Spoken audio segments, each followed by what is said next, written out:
ton est donné. À vous, chers opérateurs du public d'ailleurs comme du privé. En tout cas, les ambitions sont d'envergure et cela positionne le Maroc sur l'échiquier international en termes de développement durable de manière absolument incontestable. On va évoquer tout de suite la première thématique, notre première table ronde qui va être consacrée, donc, mesdames, messieurs, à la résilience énergétique et à l'hydrogène vert, ça a été évoqué à l'instant, et les différentes stratégies qui sont mises en œuvre pour la renforcer face aux défis mondiaux. La réduction de la consommation énergétique, elle repose principalement sur 3 axes complémentaires. Premièrement, la sobriété qui vise à éliminer les usages superflus comme l'extinction des éclairages inutiles qu'on peut adopter dans différentes entreprises. L'efficacité pour le deuxième point qui consiste à optimiser les équipements existants et les changer notamment parfois par des modèles plus performants pouvant générer des économies substantielles. Et troisième point, le développement des énergies renouvelables, on est en plein dedans, qui permet effectivement de diversifier le mix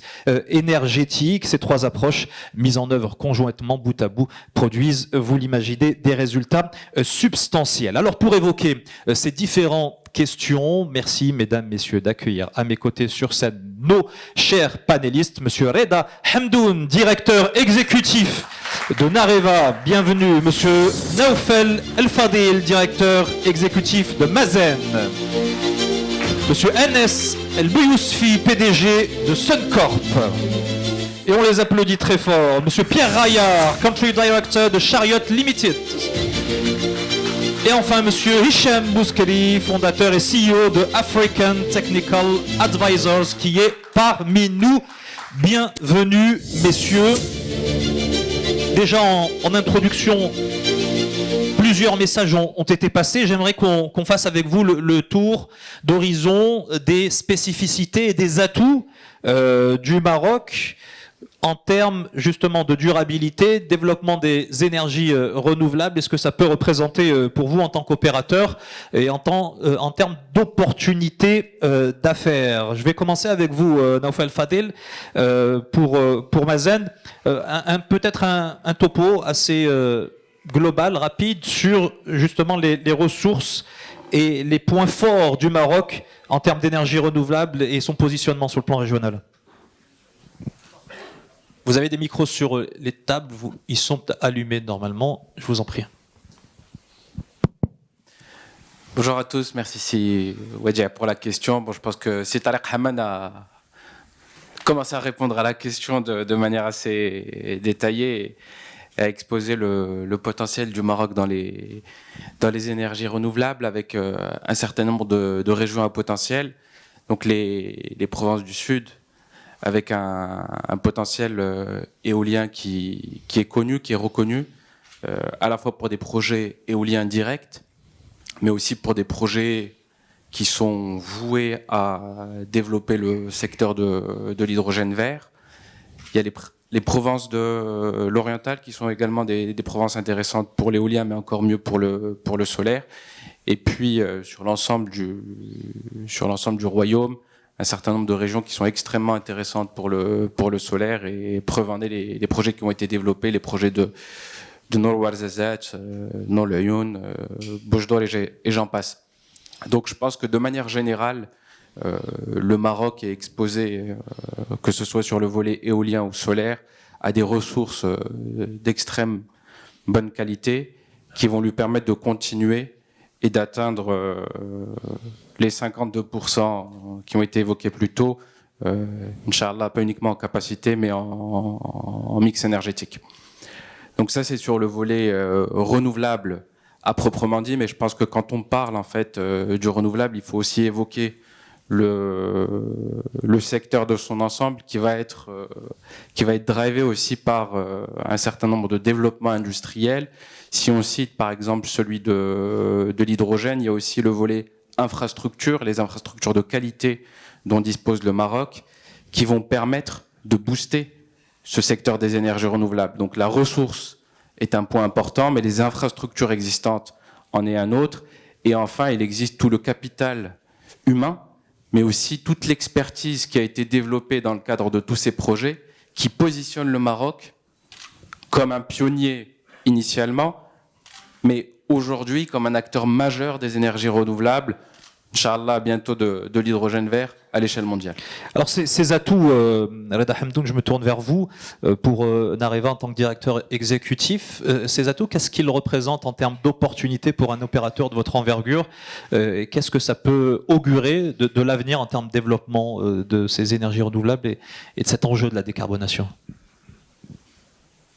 Merci Siwadi. En effet, c'est une bonne question parce que le potentiel éolien du Maroc n'est plus à démontrer, puisqu'on a plus de 190 gigawatts encore à exploiter. Ce qui est intéressant dans le potentiel du Maroc, c'est que nous avons la capacité de produire des électrons qui sont low cost, low carbone, mais qui sont aussi low maintenance, puisqu'on a appris, grâce à notre track record depuis des années, à opérer des parcs éoliens de grande envergure. Aujourd'hui, la première entreprise dans le privé, dans l'éolien en Afrique, est une entreprise marocaine.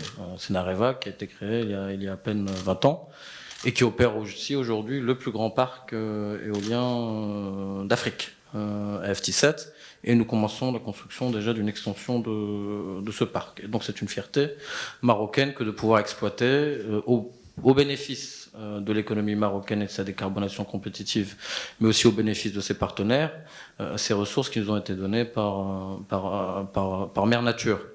Mais c'est là en réalité tout le paradoxe de l'économie marocaine, car nous avons ces vents d'une qualité exceptionnelle, avec des facteurs de charge onshore qui dépassent les 65%, ça a été rappelé, dans nos provinces du Sud. Mais nous avons aussi une dépendance continue aux énergies fossiles, parce que malgré tout ce qui est dit et tous les progrès que nous avons, tous les progrès réels que nous avons accomplis depuis une vingtaine d'années dans le secteur, grâce notamment à cet Tarek Hamad dans ses différentes fonctions, et à d'autres évidemment, grâce aussi au secteur privé, nous dépendons encore aujourd'hui à 90% de sources d'énergie fossiles, avec ce que ça comporte comme risque d'exposition aux fluctuations du marché, ce que ça comporte comme risque en termes d'intensité énergétique de nos produits et l'exportation, et ce que ça comporte, tout simplement comme coût direct, parce que ces énergies sales que nous importons ne sont pas gratuites. Elles peuvent représenter jusqu'à 40% de notre produit d'exportation. Donc imaginez les conséquences sur notre balance des paiements. Nous avons beaucoup de mal au Maroc à valoriser nos exportations. Imaginez que jusqu'au mois de mai, ce produit des exportations doit aller à l'achat d'énergie fossile. Mais il y a aussi un coût indirect, qui est le coût d'opportunité. C'est-à-dire que ces opportunités à l'export qui seraient obérées par le fait que notre intensité carbone est trop élevée. Et donc il faut continuer sur la voie d'une greenification, d'un verdissement de nos capacités électriques. Nous étions dans les années 2010 à un rythme de 300 mégawatts par an de renouvelables ajoutés chaque année à notre réseau. Ce rythme affaibli. Espérons que l'on revienne à ces niveaux assez rapidement. Et je parlerai peut-être tout à l'heure aussi de la nécessaire diversification énergétique. Et notamment au niveau de l'hydrogène. Malgré ces challenges et ces défis, Anes El-Bouyousfi, je me tourne vers vous, PDG de Suncorp. Votre société porte bien son nom. On va vous donner le micro, je vais vous en distribuer un supplémentaire, comme ça on sera plus à l'aise sur les échanges. En dépit de ces challenges-là, vous n'avez pas hésité à relever le pari de la disponibilité énergétique au Maroc. Qu'est-ce qui vous a poussé à sauter le pas et à vous déployer, notamment au niveau du photovoltaïque? Tout d'abord, je vous remercie pour l'invitation. C'est un événement que je ne pouvais pas rater vu la thématique qui me tient à cœur et vu notre secteur d'activité. Alors, ce qui a motivé le plus, on va dire, c'est l'impact de l'industrie des énergies renouvelables aujourd'hui sur l'industrie en général, et il y a l'impact social aussi sur lequel je veux m'arrêter. Le fait d'intégrer les énergies renouvelables va avoir un certain impact au niveau social, avec la création d'emplois, qui peut passer à 50 000 emplois aujourd'hui. Allez, ça fait partie des aléas du direct, ça va se régler tout seul. Donc, il y a un potentiel de création d'emplois. Au-delà de la création d'emplois, vous, d'abord, en tant qu'industriel, c'est un risque énorme déjà quand on entreprend. Sur un segment comme celui des énergies renouvelables, qui, avec tous les imprévus, ou du moins toutes les inconnues qui peuvent surgir, qu'est-ce qui fait du Maroc un pays assez fort, assez puissant à vos yeux, pour pouvoir accueillir une activité comme la vôtre? La priorité de la décarbonation aujourd'hui, d'accord. La décarbonation des industriels fait qu'il y a une demande aujourd'hui en photovoltaïque qui doit être comblée, d'accord. Il n'y a pas assez d'acteurs pour pouvoir répondre à cette demande et à ce besoin aujourd'hui.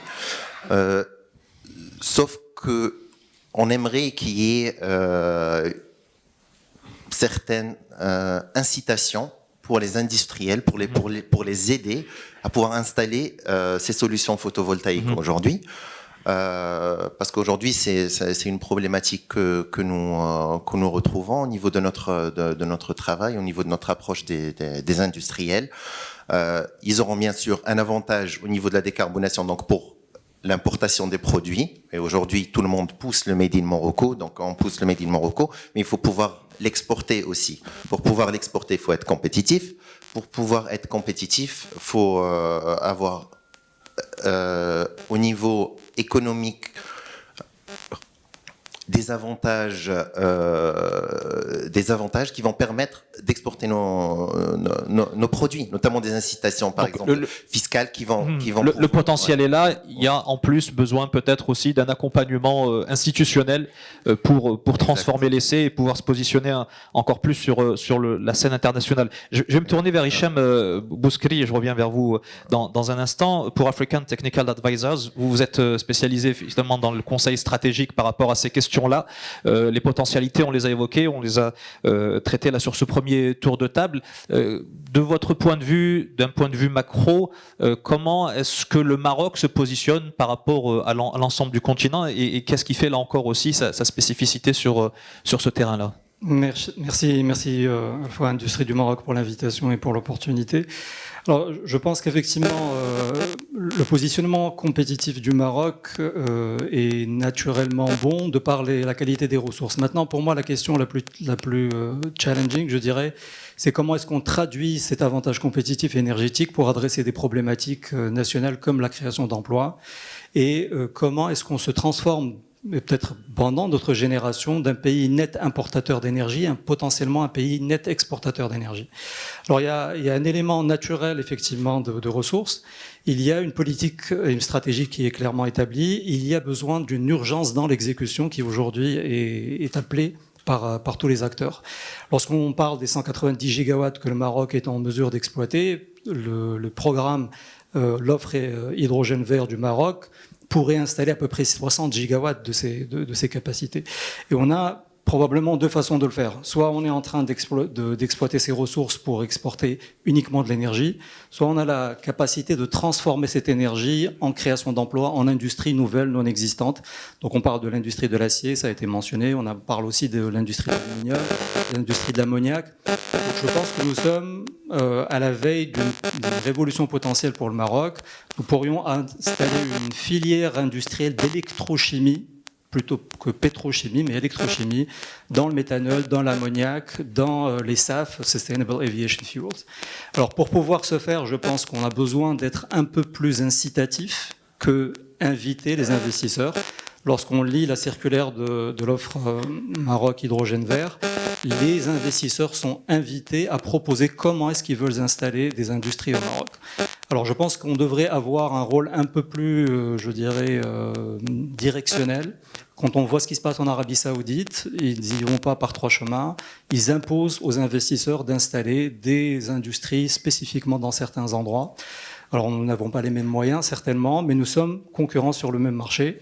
Nous avons effectivement un track record qui nous donne une crédibilité.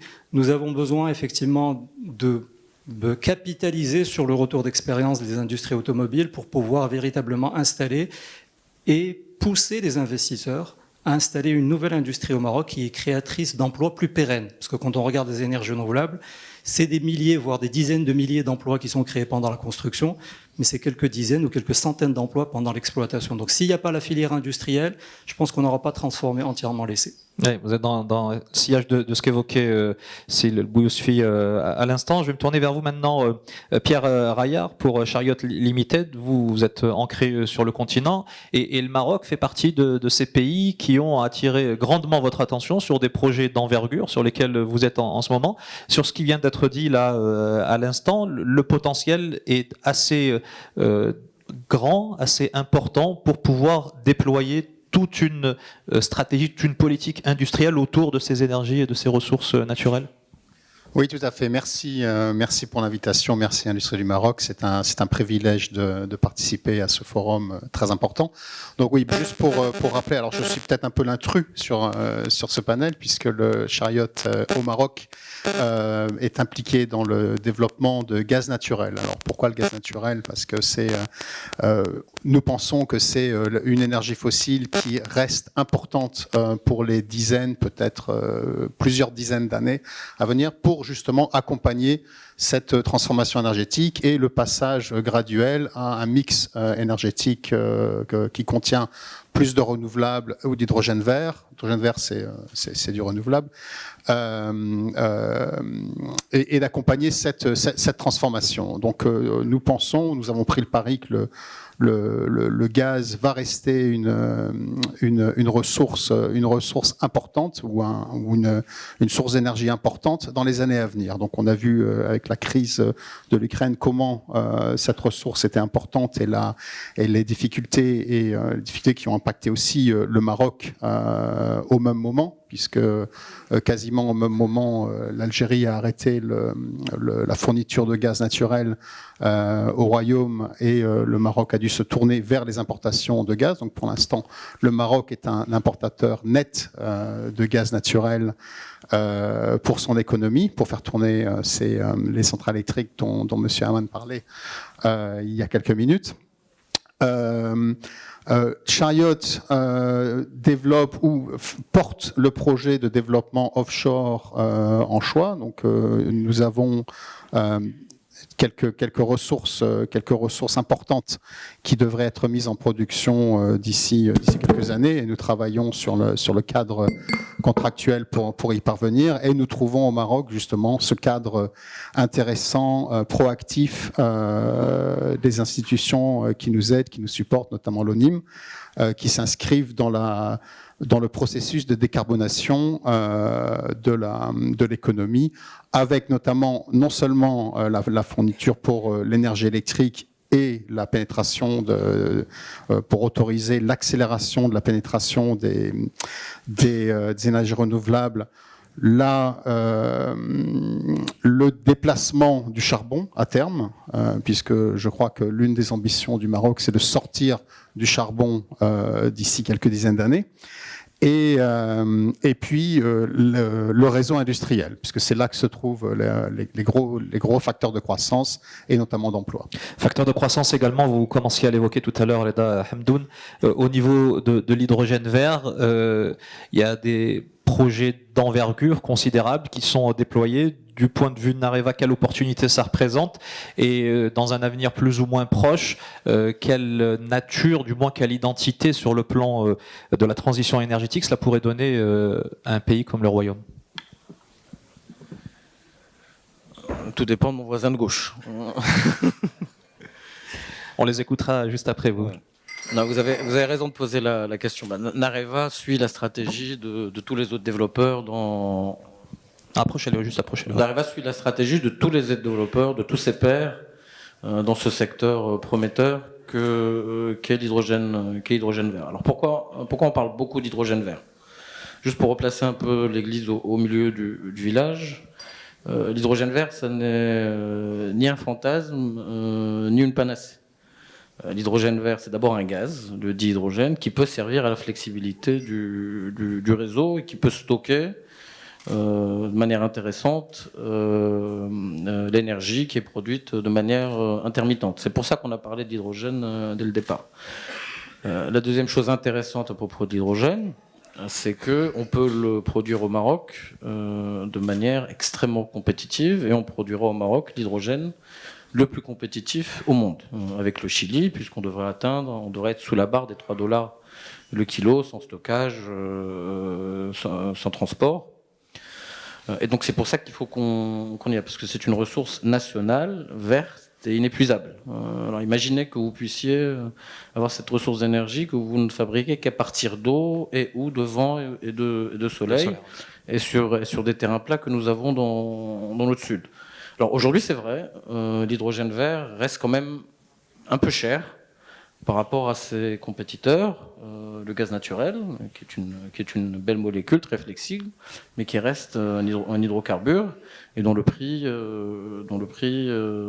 fluctue, puisqu'on était à plus de $300 le mégawattheure il y a à peine 3 ou 4 ans, et puis qu'on est redescendu là sous la barre des 50, et puis qui reste un hydrocarbure dont le prix sera augmenté par le biais des taxes carbone. L'hydrogène vert, lui, restera toujours à $3 ou à moins de $3.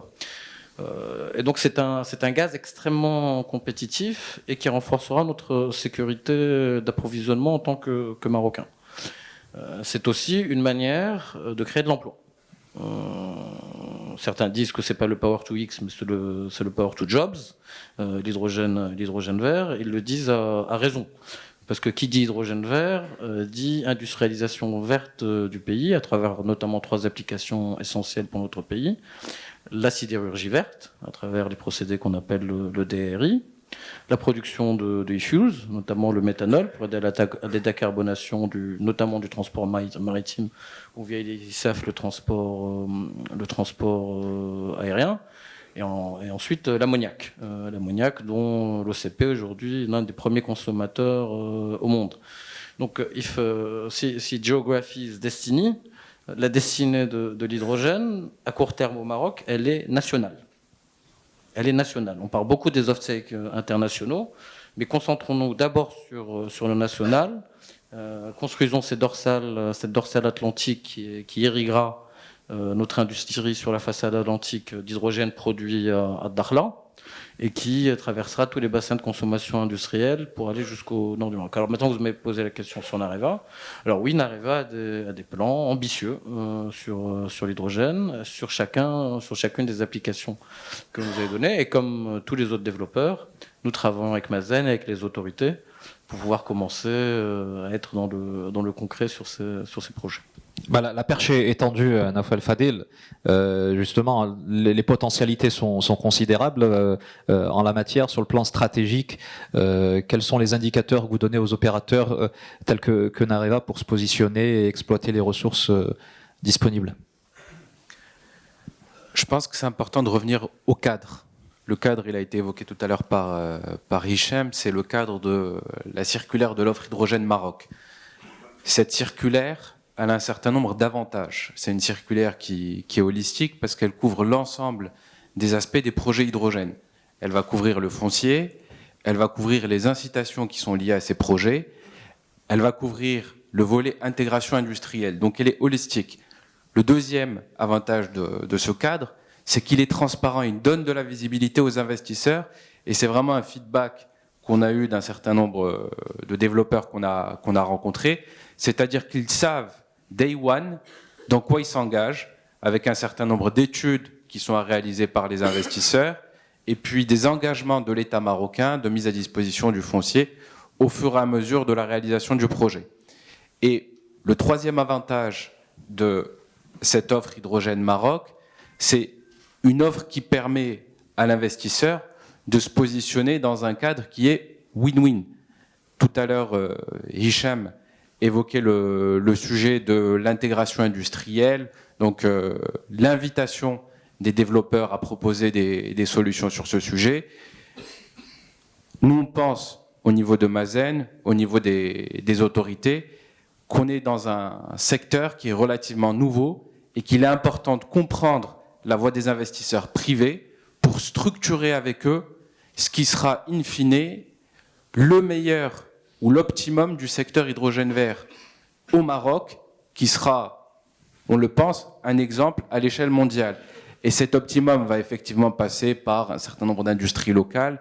On a évoqué l'électrochimie, on a évoqué l'acier, on a évoqué un certain nombre de secteurs qui vont pouvoir bénéficier localement du développement de l'hydrogène vert au Maroc.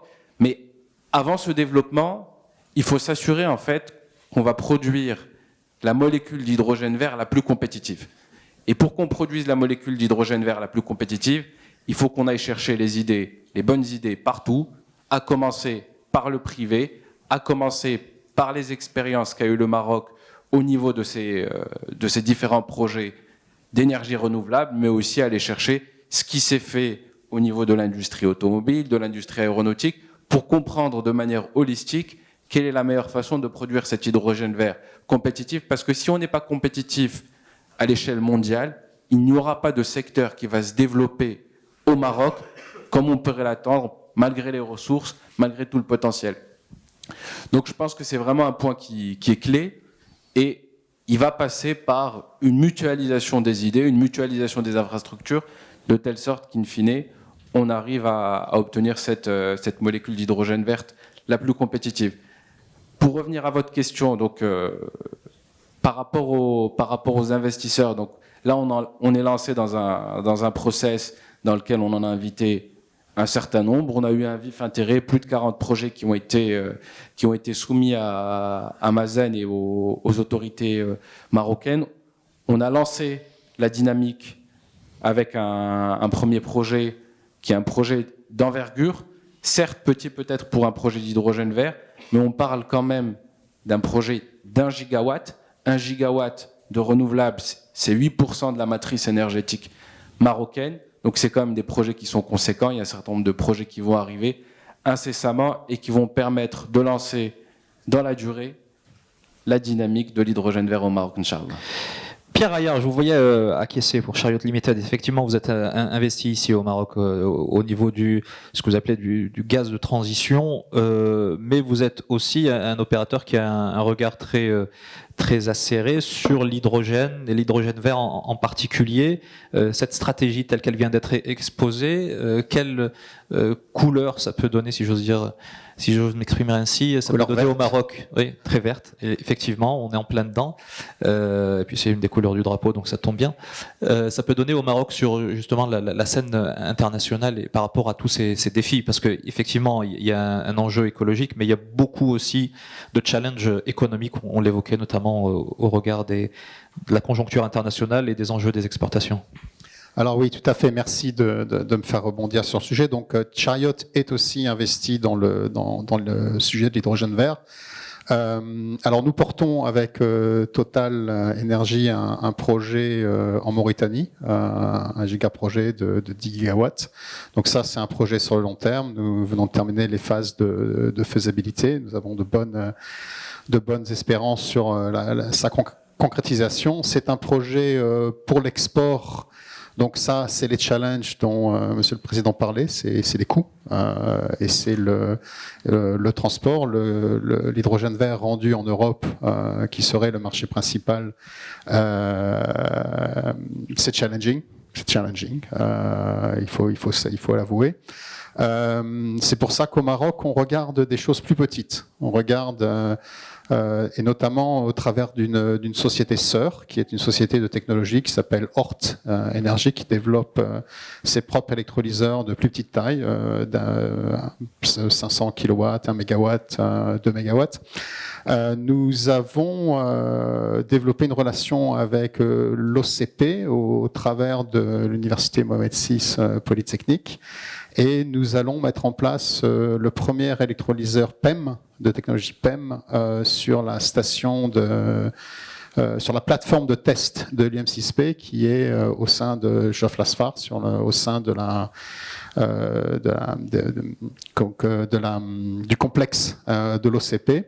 L'intention avec l'M6P, c'est de tester la technologie. Je sais que l'M6P va tester d'autres technologies, donc de petite taille. Hein. On parle de 1 ou 2 mégawatts, donc la nôtre, ce sera 1 mégawatt. Notre unité devrait être en place fin du premier trimestre. Là, les tests sont en train d'être conduits au Royaume-Uni.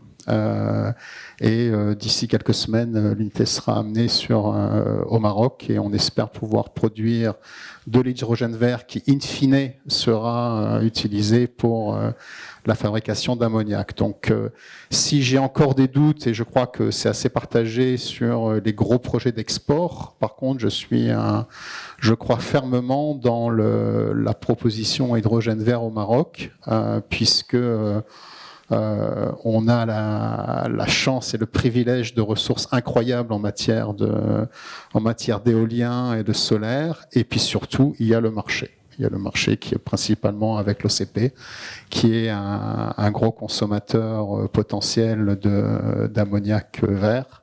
Et pour moi, c'est ça le démarrage et l'ancrage de cette activité et de cette industrie. Et c'est en ça que je crois beaucoup à la feuille de route hydrogène vert et dans les efforts que fait Mazen dans ce cadre. Hicham Bouskari, l'avenir de l'hydrogène vert du Maroc se trouvera avant tout au Maroc. Vous partagez ce point de vue ? Je ne suis pas sûr. Alors, je voudrais peut-être me permettre tout de suite de lever le doute, parce qu'il y a 40 consortiums qui veulent investir des milliards de dirhams, des milliards de dollars au Maroc pour exporter vers l'Europe. Le Maroc, de par sa géographie, s'insère dans une dynamique régionale à laquelle on ne peut pas échapper. L'Europe a décidé de se décarboner. Je pense que de ce point de vue-là, il n'y a pas de retour. Il y a peut-être des retards. Il y a peut-être des priorisations sur la sécurité énergétique, sur l'approvisionnement. Mais je pense que de toutes les manières, le réchauffement climatique nous rappelle l'urgence climatique à chaque fois qu'on l'oublie. Donc, l'intégration du Maroc dans son espace géographique va faire que l'export d'hydrogène vert sous différentes formes, à différentes échelles et à différentes urgences, aura lieu, et je pense que le Maroc doit saisir cette opportunité, et je pense que nous sommes très bien placés pour le faire. Alors, ce qui est par contre en termes d'impact local, même si, parce que ce dont on est en train de parler, c'est quand même des ordres d'échelle qui dépassent ce que l'industrie du Maroc et l'économie du Maroc est capable d'absorber. Personne ne doute. Il y a l'ammoniac qui est ce cas particulier, mais il ne faut pas oublier, une bonne partie de cet ammoniac qui se retrouve dans les fertilisants est réexporté. Il n'est pas que pour le marché marocain. Donc, pour moi, l'impact local, il va être au niveau des développements des régions dans lesquelles ces projets vont être implantés. On va voir la naissance d'une agriculture qui n'existait pas dans des régions qui sont désertiques. On va voir des zones industrielles autour du port d'Atlantique qui n'avaient pas vocation à être industrielles initialement, plutôt de pêche. Et nous allons voir éventuellement aussi des industries qui vont venir s'implanter alors qu'elles n'avaient même pas le Maroc dans leur radar et les objectifs d'investissement. Bon, je pense que de toutes les manières, dans ce jeu qui est en train de jouer au niveau international, si vous n'avez pas confiance en vous-même et que vous prêchez pas votre parole, personne ne vous fera confiance. Donc je pense que nous avons besoin d'être proactifs, d'être effectivement positif. Je pense que nous avons les atouts, nous avons nos réussites et nous avons la crédibilité pour amener ces projets à leur terme. Alors, un dernier point peut-être sur la dimension régionale et intégration. Il ne faut pas oublier que l'Europe est en train d'essayer de sortir d'une dépendance énergétique vers la Russie qui était très importante. Donc, il y a une dimension géopolitique à la fois de conversion énergétique vers des énergies renouvelables et de changement de partenaires internationaux qui vont lui permettre de garder une compétitivité industrielle en Europe tout en sourçant des énergies renouvelables pas chères. Et le Maroc est très bien positionné pour. Nous voyons comment l'interconnexion avec l'Espagne fonctionne très très souvent. La dimension aussi africaine est très importante avec les 300 millions en Afrique de l'Ouest qui n'ont pas d'électricité, où le Maroc va pouvoir jouer un rôle. Donc je pense que nous avons tous les atouts. Nous avons besoin d'urgence dans l'exécution, mais nous n'avons certainement pas besoin de douter sur notre capacité à livrer. De manière globale, sur le plan des ressources énergétiques, effectivement, et vous parliez de ces opérateurs qui sont investis dans cette dynamique-là. Je reviens vers vous, Anas El Bouyoufi, pour Suncorp. On l'a compris à travers votre première intervention, il y a une véritable volonté de contribuer à cette dynamique qui est enclenchée au niveau de cette transition énergétique. Quel rôle vous entendez jouer dans le cadre de cette stratégie nationale, avec quel impact notamment sur le plan local? Question très intéressante. L'impact de l'intervention des différents acteurs des énergies renouvelables et notamment du photovoltaïque, puisque c'est notre spécialité, va être très important, notamment chez les industriels. Je l'évoquais tout à l'heure, le fait de pouvoir aider ces industriels à franchir le pas, et surtout qu'aujourd'hui, ça devient une énergie qui devient assez bon marché, malgré le fait que la législation n'est pas tout à fait claire là-dessus par rapport à l'injection de l'électricité produite à travers les panneaux photovoltaïques. Enfin, ça nous aiderait beaucoup si on pouvait injecter plus et pouvoir comptabiliser cette énergie injectée sur le réseau en faveur, bien sûr, des industriels qui créent cette énergie. Donc, le fait d'aider ces industriels-là à devenir compétitifs va les aider à exporter leur production, puisqu'ils vont devenir compétitifs. Ils vont montrer patte verte pour pouvoir exporter leurs produits en Europe, puisqu'aujourd'hui il y a une taxe carbone qui est directement liée aux produits qu'on va importer et aux producteurs de ces produits-là, donc de nos industriels. Et sans parler de l'impact social qu'on a évoqué très souvent. En termes de création d'emplois. Oui. Voilà, exactement. Vous évoquez à travers votre intervention, et ce sera le dernier tour de table sur cette question-là, j'aimerais vous entendre chacun, messieurs, sur ce point-là, mais on commence par vous, le partenariat avec les pouvoirs publics. Et on sent qu'il y a à la fois un besoin qui a été formulé sur le plan législatif en termes de réglementation, d'appui, de soutien. Et peut-être également, c'est une question qui me taraude en ce qui vous concerne, vous en tant qu'opérateur, sur un sujet de pointe en termes de disponibilité de ressources compétentes, de ressources humaines. Vous faites bien de le souligner. Aujourd'hui, il y a quelques centres spécialisés dans la formation de techniciens et autres intervenants dans les énergies renouvelables, notamment dans le photovoltaïque, puisque c'est ce qui nous concerne, c'est ce qui concerne ma société aujourd'hui. On a du mal à trouver assez de ressources compétentes. Donc, si on pouvait avoir plus de centres de formation, attirer les jeunes aujourd'hui vers ces formations-là aussi, que ça soit même au niveau, parce qu'il ne faut pas que des techniciens, il faut des techniciens, il faut des ingénieurs, les ingénieurs photovoltaïques qui sont spécialisés dans les études, qui sont spécialisés dans les installations, etc. Aujourd'hui, il n'y a pas assez de personnes pour répondre aux besoins, mais les pouvoirs publics peuvent aider aussi au niveau législatif, je l'évoquais tout à l'heure, et à mettre en place les bases pour pouvoir encourager des sociétés telles que les nôtres à intervenir. Et déployer les investissements. Hicham Bouskelé, je reviens vers vous sur cet aspect-là, sur le plan stratégique en tant que spécialiste de la question et que conseiller sur ces sujets. Quelle place le partenariat public-privé doit occuper dans des chantiers de cette envergure-là, dans ce domaine en particulier? Alors, je pense qu'il est essentiel. Je voudrais juste rebondir sur la question de disponibilité des ressources, notamment de techniciens. Je pense que le Maroc a été précurseur sur plusieurs axes, notamment la création des instituts de formation au métier d'énergie renouvelable et d'efficacité énergétique, que j'ai eu le plaisir de présider le conseil de surveillance. Alors, pratiquement 1000 techniciens qui arrivent. Alors, ce qui est vraiment extraordinaire, c'est que quand on réussit des choses, ça bénéficie bien au-delà de notre écosystème. Donc, nous avons la première certification du Global Wind Organization qui est donnée aux techniciens en éolien. Et ces techniciens, on les retrouve en Arabie Saoudite, on les retrouve en Italie, on les retrouve un peu partout. Donc, Pour revenir à cette disponibilité, je pense qu'il y a toujours un prix à payer lorsqu'on est précurseur, lorsqu'on démarre les choses avant les autres. Et donc, typiquement, les ingénieurs parfois qui sortent de ces écoles trouvent un peu de mal à trouver de l'emploi. Il y a eu des masters qui ont été créés qui, sur ce point de vue-là, sont revenus sur le sujet. Mais c'est une dynamique qui, de toutes les manières, est inexorable et donc on va rentrer là-dedans. Alors, je dirais en termes de stratégie pour le pays, on a besoin effectivement d'inscrire notre stratégie dans une vision qui est plus globale et d'être beaucoup plus proche de notre client potentiel sur l'hydrogène vert qu'est l'Europe. Donc nous avons besoin de faire un lobbying. Alors il y a bien sûr le CBAM, la taxe carbone, qui est en train d'affecter nos industriels, mais il y a aussi toute la possibilité d'attirer des investissements dans une logique win-win. Nous sommes en train de voir des chaînes de valeur globalement qui sont en train d'être déconstruites, un désir de pas découpler, mais de réduire l'implication chinoise dans les chaînes de valeur industrielles. C'est une opportunité pour le Maroc. Nous avons besoin d'avoir une offre pour pouvoir accueillir ces chaînes de valeur chez nous et d'avoir une intégration euro-méditerranéenne qui est beaucoup plus importante.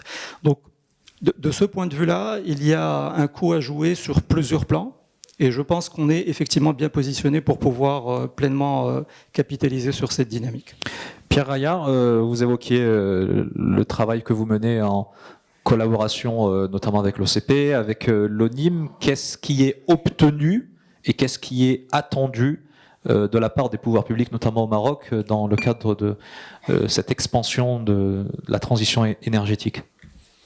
Alors, obtenu, nous sommes en partenariat avec l'ONIM depuis plusieurs années. Donc, nous sommes accompagnés à la fois par l'ONIM, à la fois par le ministère de la Transition énergétique et du Développement durable. Donc, ça se passe très bien. Il y a peut-être quelques lourdeurs administratives, quelques délais, mais ça, c'est inhérent à toute industrie et à toute industrie naissante. Le cadre, alors, nous intervenons dans le cadre de l'accord pétrolier. Il y a un code gazier qui est en préparation, qui a quelques défauts, mais qui a l'avantage de se mettre en place. Donc, ça va clarifier les règles du jeu, j'allais dire, pour l'investissement, notamment pour l'investissement dans les infrastructures qui sont nécessaires. Je voulais aussi rebondir sur la main-d'œuvre et l'expertise au Maroc. Je crois qu'il y a aussi un rôle important du secteur privé dans cette thématique, puisque effectivement, le Maroc est connu pour la qualité de l'éducation et la qualité de ses techniciens, de ses ingénieurs. C'est aussi notre rôle, investisseurs privés, d'orienter, de développer des partenariats avec les écoles, avec les instituts de formation, éventuellement de faire venir des instituts de formation. Moi, je travaille avec le Royaume-Uni. Chariot est une société britannique. Donc, on a des projets de partenariat, notamment avec l'M6P. Nous avons d'ailleurs un intervenant qui intervient qui donne un cours ou une partie du cours dans le cadre d'un master qui est dirigé vers l'hydrogène vert. Donc, c'est aussi le rôle du secteur privé d'être partie prenante intégrante de cette thématique et de définir aussi ses besoins, puisque c'est pas le directeur de l'université qui va deviner ce dont nous avons besoin. Reda Hamdoun, vous évoquiez tout à l'heure pour Nareva le fait de vous inscrire dans la dynamique qui est enclenchée au niveau national pour ensuite en exploiter les opportunités en termes de projets notamment industriels. Comment est-ce que vous qualifieriez la relation que vous entretenez avec les pouvoirs publics, et notamment Mazen par exemple ? Excellente par définition. Alors, je pense qu'on a de la chance au Maroc d'avoir Mazen. Sans Mazen, il n'y a pas de renouvelable au Maroc. Et c'est Mazen qui a offert depuis des années un cadre propice pour les investissements au Maroc, parce que dans ce secteur, pas que ceux de Nareva, puisqu'il y a plus de 10 milliards d'euros qui ont été investis dans ce secteur depuis 12 ou 13 ans. Et ça n'aurait pas été fait sans la crédibilité, sans l'arsenal juridique mis en place et la proactivité de Mazen toutes ces dernières années. Notamment via la mise en place de la loi 1309, mais aussi, à laquelle Mazen a fortement contribué, mais aussi et surtout ces dernières années. Le fait qu'ils aient mis, via le CSP, le pays on the map. Et donc ça a eu des effets d'entraînement gigantesques. Et nous coopérons tous les jours avec Mazen, que ce soit sur le PV, sur l'hydrogène et bien d'autres projets. Je pense que tous les développeurs comme nous le reconnaissent, sinon il n'y aurait pas eu 40 applications, 40 candidatures à l'offre hydrogène Maroc. Mais si nous avons de la chance d'avoir Mazen, je pense que Mazen a aussi de la chance d'avoir des développeurs qui veulent prendre des risques aussi énormes, notamment sur l'hydrogène vert. Alors il y a la question de la compétitivité de l'hydrogène qui revient. Par définition, le coût de l'hydrogène, c'est un peu plus de 2/3, est constitué d'un peu plus de 2/3 par le coût de l'électron. Donc si par définition au Maroc, nous sommes en capacité aujourd'hui de produire l'électron vert le moins cher du monde, donc nous allons avoir le LCOH, le coût de l'hydrogène, le moins cher du monde. Ce qui fait que ça se renchérit, c'est le stockage et c'est le transport, deux domaines sur lesquels nous sommes prêts à travailler avec les autorités. Mais ce que je veux dire par là, j'en finirai par là, je vais revenir au titre du panel. Le titre du panel, c'est résilience.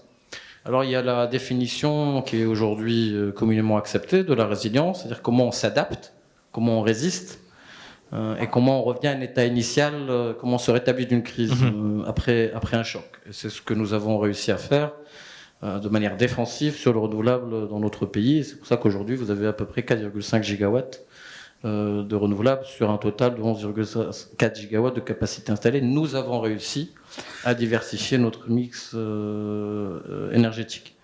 Mais si on revient aux sources du mot, résilier en latin, ça veut dire rebondir.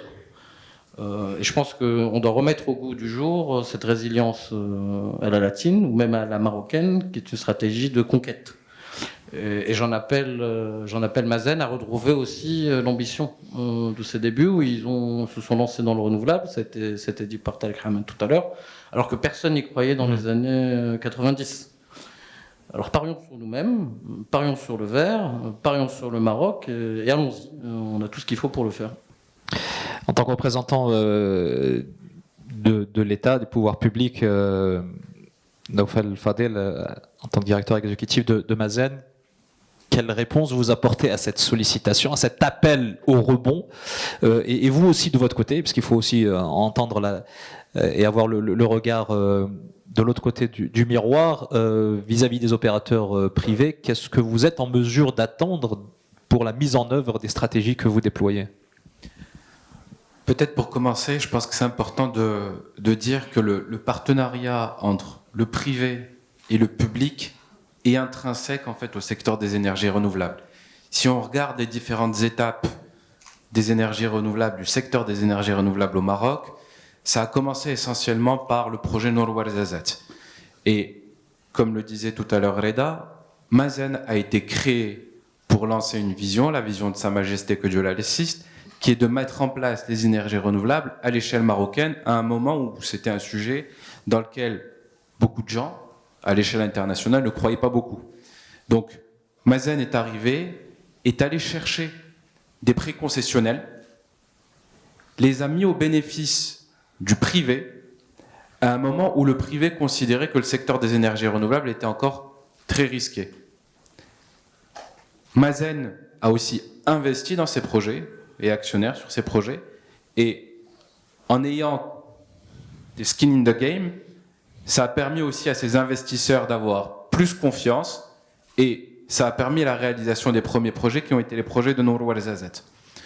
S'en sont suivis un certain nombre de projets quand les technologies sont devenues plus matures, où cette fois-ci le privé a pris le pas, le public a mis en place un cadre général, que ce soit le cadre IPP qui était proposé par Mazen ou le cadre de la 1309 pour le développement privé, pour les privés de projets d'énergie renouvelable.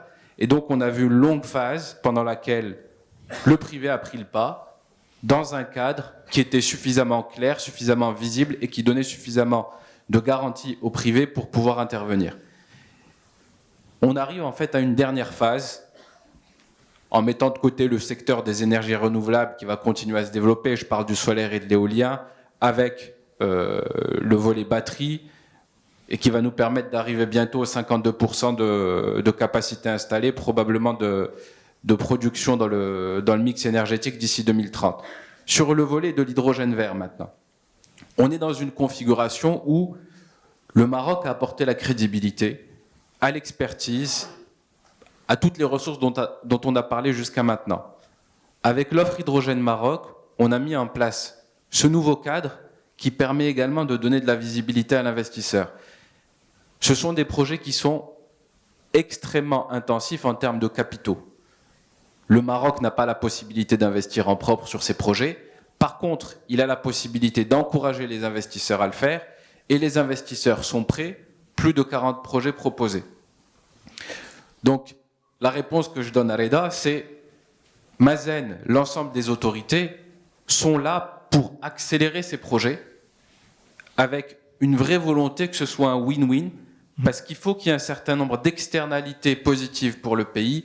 On a parlé du volet social, de l'intégration industrielle, du volet environnemental, et j'en passe, qui vont être des volets extrêmement importants pour permettre de faire en sorte que ces investissements privés bénéficient aux citoyens marocains.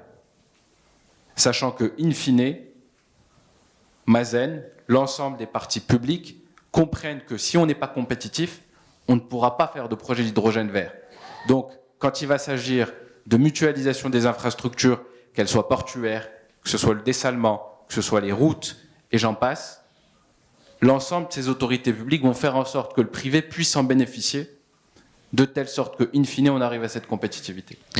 Compétitivité à laquelle on arrive, bien évidemment, au regard de la nature et de l'ampleur des relations sur la base d'une confiance mutuelle. Ça s'est senti à travers vos échanges respectifs. Merci infiniment, Naoufal Fadel. On peut les applaudir, mesdames, messieurs. On remercie nos panélistes, directeur exécutif de Mazen, Reda Hamdoun, directeur exécutif de Nareva, Nessel Bouyusfi, PDG de Suncor, Pierre Raillard, country director de Chariot Limited, et Hicham Bouskri, founder et CEO de African Technical Advisors. Merci infiniment, messieurs, pour vos appréciations et vos présentations.